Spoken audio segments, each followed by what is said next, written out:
The Money Show with Bruce Whitfield is brought to you by Absa Corporate and Investment Banking, partnering with Redstone Concentrated Solar Power Project to power Africa, creating employment for 2,000 community members at the peak of construction. That's Africanacity. Absa's a registered FSP.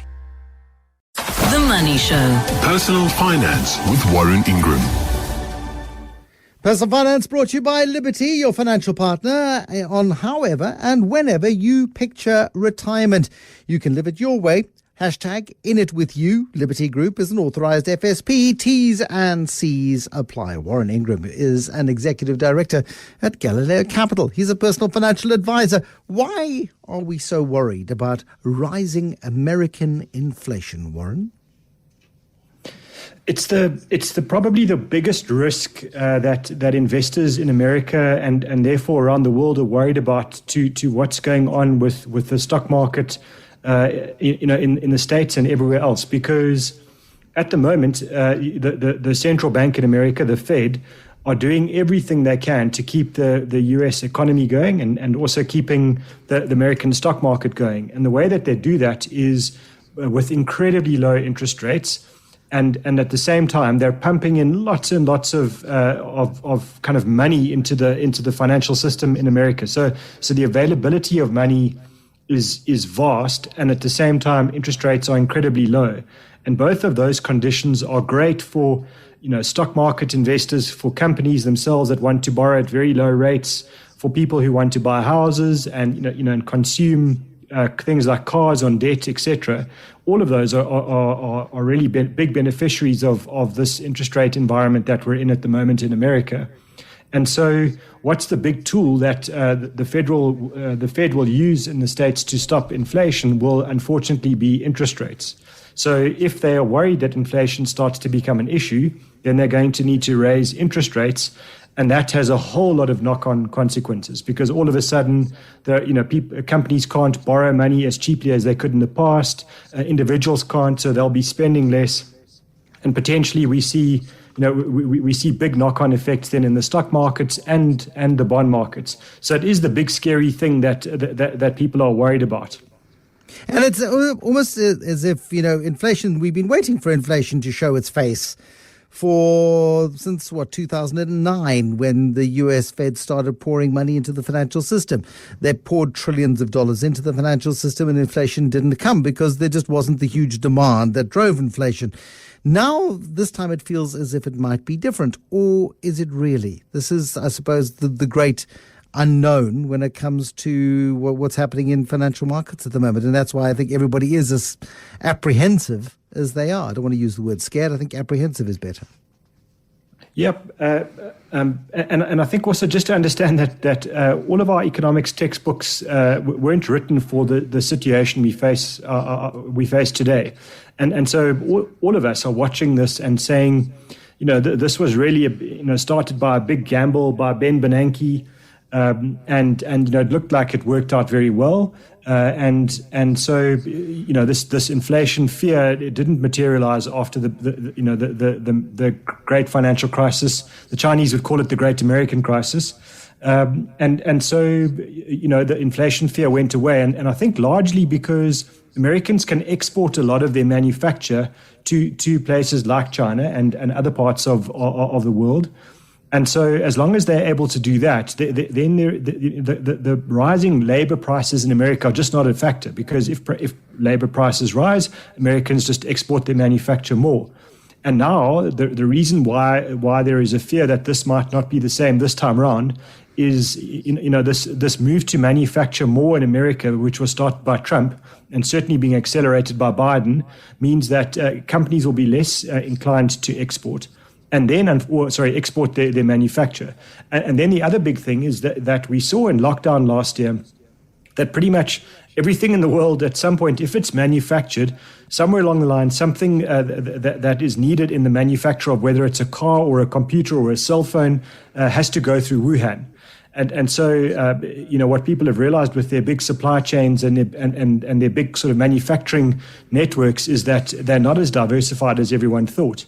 And so it seems to be the trend now to say, well, we might manufacture in a place like China and in the Far East, but we're also going to have to manufacture in America.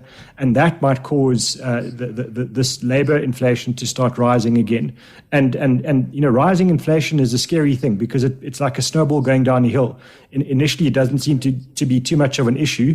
And then all of a sudden you get flattened by this massive monster that just takes you out, and it's something you just can't stop. We forget because many of us were either not alive or not conscious of what was going on in the world in the 1970s. But the 1970s had scary inflation like we had in South Africa in the 1990s. 1990s, we saw inflation rates here north of 25%, or interest rates north of 25%. Inflation was running in the 20s. It was terrifying. The value of our money was being corroded in front of our very eyes. It was, inflation is a terrifying. It's like getting rust in your favorite, your favorite motor car, and the rust just won't stop. Never heard that one before. That's fabulous. Thank you. You're right. Because it's corrosive and it eats away at your beautiful thing. And unfortunately, it's not like a stock market crash where you and I'll be talking about it and raising an alarm for people to be thinking about it. It just gradually eats away at the value of everything. And people wake up in 2-3 years time and realize that the buying power of their money has dissipated. So it is really a big issue. And so central banks all around the world, South Africa is no different. They watch inflation really closely. So the question is then, is it different this time? Should we be panicking? And I think, to start, any economic prediction should be treated with disdain. So I don't want to pretend that my crystal ball is perfect and I know exactly how this is going to unfold. But what I would say is that the sort of protectionism that we saw from Donald Trump's America seems to have dissipated a lot under Biden's America.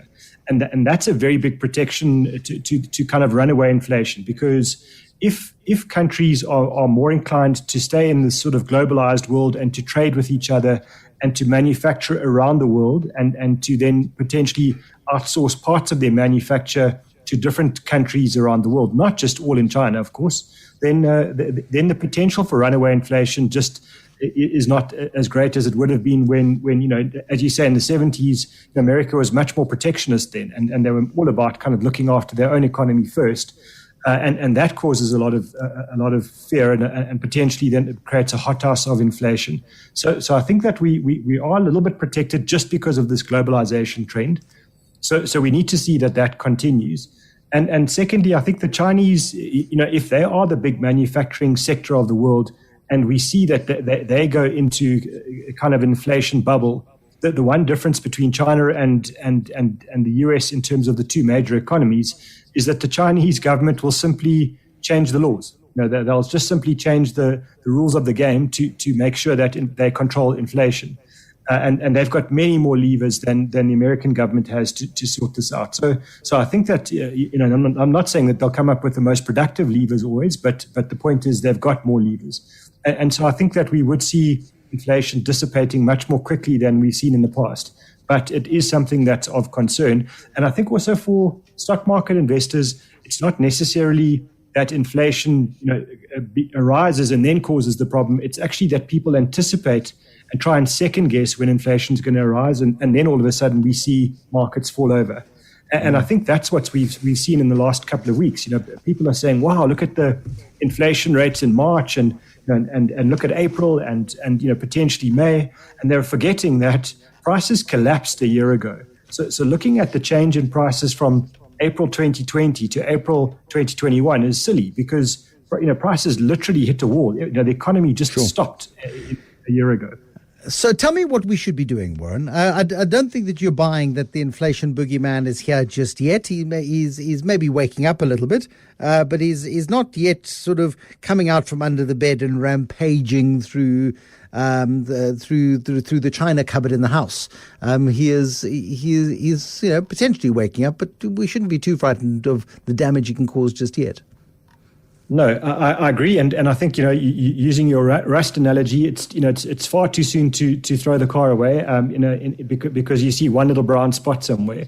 I think it's potentially a fear that we should be aware of, and what investors should be doing in a situation like this is just make sure you've got a proper spread of assets, both in South Africa and globally. Don't be overexposed, for example, to government bonds around the world.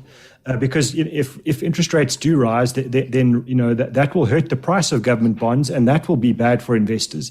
And at the same time, don't be overexposed to shares in the tech sector, for example, which might fall a lot more than some of the unloved parts of the American market. And then don't be overexposed to America. So I think a lot of common sense is required here, and I know that that's an unusual thing to say in investing, but common sense with a bit of a lot of diversification, and then just look through this market cycle. People get very short-term focused when things are looking a bit scary and people become a bit fearful. And this might represent an opportunity for people to be buying shares if the market does take a knock, or it might just be a little dip and people sell in panic and market recovers and moves on. So I would say long-term focus, lots of diversification, and very little panic are the prescription for that little bit of rust on the car. Very little panic seems to be the solution to absolutely every investment conundrum in the world. It really is. And I think we've learned from the various crises, certainly in my working memory, that those who panic get hurt the hardest and get hurt the most, because they panic and they stay panicked until the recovery has taken hold, and by which time they've lost out on any potential upside. But anyway, that's a discussion for another day. Warren Ingram is our guest this evening. He is with Galileo Capital. In a moment, Warren, I want to talk about the idea of locking in interest rates. Got an email from Gaynor. And we'll talk about Gaynor's email in just a moment. Retirement should be on your terms, and whether you're looking forward to adventuring, entrepreneurship, or making time for relationships that matter. However you envisage it, being able to retire your way takes planning and commitment. From saving, investing, and protecting yourself against risks, Liberty partners with you to get retirement ready. Speak to a financial advisor today to achieve the financial independence to live your ideal retirement. #Retire My Way. #In it with you. Liberty Group is an insurer and authorized FSP. T's and C's apply. These days, your weekends might look a little. The Money Show. Personal Finance with Warren Ingram. Email from Gaynor. Hello, Warren and Bruce. Why do people always say Warren first? It makes no sense to me. It's a stupid question anyway. I'm not going to answer it. No, it's a lovely question. Gaynor says, hello, Warren. And Bruce, when the interest rates went down and bond rates went up, I frequently heard it said that we should invest in government bonds and lock in our interest rate, which at the time was 9%. I assumed that meant that the interest rate of 9% per annum was guaranteed. Please explain how the interest rate gets locked in if you buy government bonds ETF, where the price fluctuates on a daily basis. I bought the Absa New Funds Govy ETF, and my statement doesn't show any interest, only market movement. I expected that the price of the ETF would fluctuate, but that interest would be added on a monthly or quarterly basis. This is not reflected in my account. How does this work? What a good question, Gaynor, even though you put Warren's name first. Thank you, Gaynor. I'm glad you recognize the quality, and I'll be glad to answer your question for the next hour if you'd like. So I think just there are a couple of things. So if you bought one bond, and let's just say, the most kind of quoted bond in South Africa is the R186. And when it was issued, it had an interest rate of 10.5%. So if you bought it on the day it was listed and issued to investors, you would have been able to lock in that interest rate of 10.5%. And so your interest rate would have then carried on for all the time that you were the holder of that investment. And then, if it matured, they would have given you your money back. However, when you buy an exchange-traded fund, and especially something like this, which is based on the all bond index, in other words, the most big liquid bonds on the bond market, then you need to understand that you've actually got a compilation of bonds, and just looking at them, the 10 biggest bonds in the portfolio, they have a whole range of interest rates from 7% right up to 10.5%. So it's true that they are paying a higher bond or interest rate on those bonds than you would earn today, if you put your money in the money market account. But the thing is that bonds come into the index and go out of the index depending on when they mature, and the bond market isn't a static thing. So unfortunately, you're not going to lock in a rate on a particular day. You're just going to get the average of all of those bonds together and the rate that they're paying. But what's interesting for Gaynor is I'm surprised that she's not seeing the interest, because if I look at the thing called the fact sheet, so I have to say that carefully, then you'll see that it's paying out about 8.3% interest per month at the moment, or per year, but paid out monthly. Yeah, I'll take it. I'll take 8.3% per month, but I think that's called a different kind of scheme, isn't it? Yeah. Yeah, that's the Ponzi scheme. So 8.3% a year, and it's paid on a monthly basis. So there should definitely be interest being paid out. It might be that the investment is just being reinvested. That interest is automatically reinvested into the ETF. But certainly that is the advantage of this ETF, is that it does pay out every month. Okay, so again, if you're not sure about this, I would pop into a branch. I would wear my mask. I would sanitize, and I would go into my branch and say, "Could you explain my statement to me?" Because they'll be very nice about it, I'm sure. And I'm sure that I really doubt very much that you're being diddled. But if it gives you peace of mind, just to get an explanation, that would be, I think, a useful solution, Warren. Yeah, most likely, Bruce, this was bought via a stockbroker or a platform rather than from the bank. So the fact that it's issued by ABSA, most likely Gaynor bought it from a as I say, a stockbroker or a platform. But just to have a look at the actual detail of the account and the transaction statements, and then ask your whoever it is that you bought it through, actually ask them what's going on and where the interest is. Probably better. I can almost guarantee that a bank teller won't have the answer. Okay, all right. Thank you, Warren, for that. Phrase of the... where am I? Oh, what is concentration risk? That was good, wasn't it? There was a moment. What is concentration risk? You're on fire. You're on fire. So concentration risk is the opposite. I guess it's what we always talk about with when people say, don't you want to? Aren't you afraid of putting all your eggs in one basket? And in the investment world, that means, for example, when you start buying shares for the first time, that you take all the money and all of your life savings, and you go and you buy one share with all of that money. So whether your life savings is 10,000 Rand or 10 million Rand, you say, let me go and buy that one share. And so now you've taken your entire nest egg in life and you've put it in one thing. And if that one thing doesn't work out, you've got major risk.